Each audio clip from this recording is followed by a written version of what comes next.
Enough is enough. Africa must cut the strings.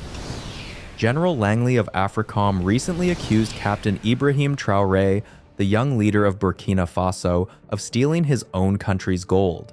A ridiculous claim built not on facts but on a familiar tool of Western politics, propaganda.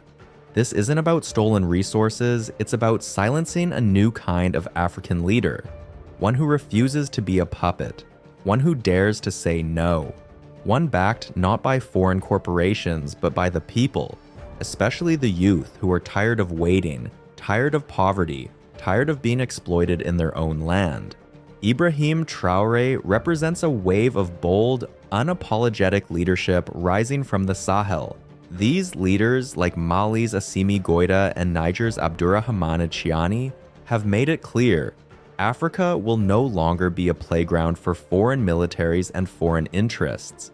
And that's why the accusations came. Because for the first time in decades, the old script is failing.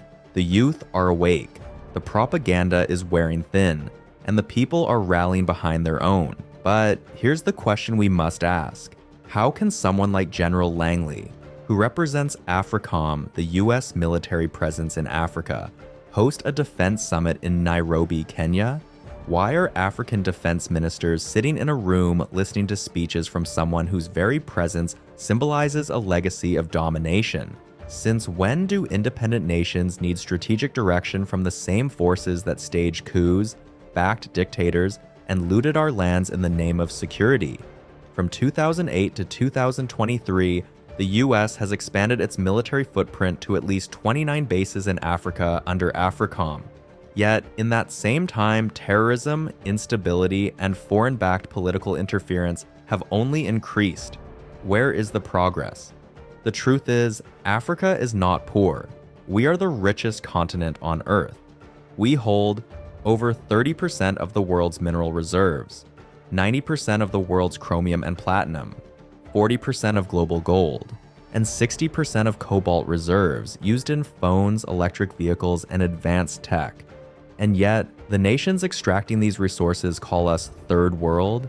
They use our minerals to build their empires while we stay in the shadows. Meanwhile, look at the countries we once stood alongside: India, Brazil, China, nations that gained independence around the same time.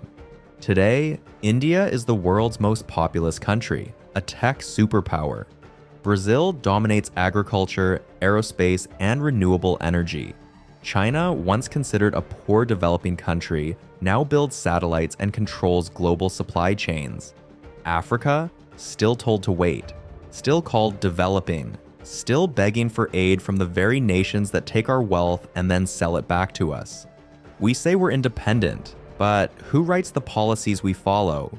The IMF, the World Bank, USAID, or worse, private corporations and foreign embassies? And now, some turn eastward to Russia and China for hope. But let's be honest, that's not sovereignty either, whether it's the West with its militaries or the East with its deals and debt traps.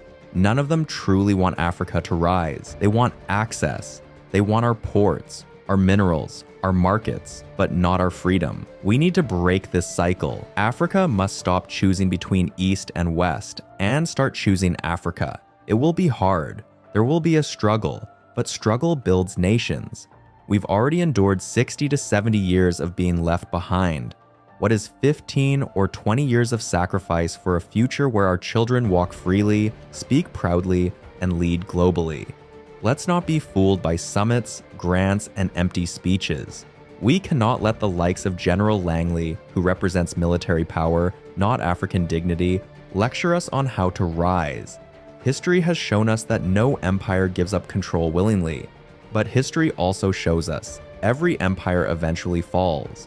The question is, will Africa still be chained to them when they collapse? It's time to chart our own course, not with hatred, but with clarity. Not in division, but with unity. Because the promised land will never be handed to us. We must claim it ourselves. Enough is enough.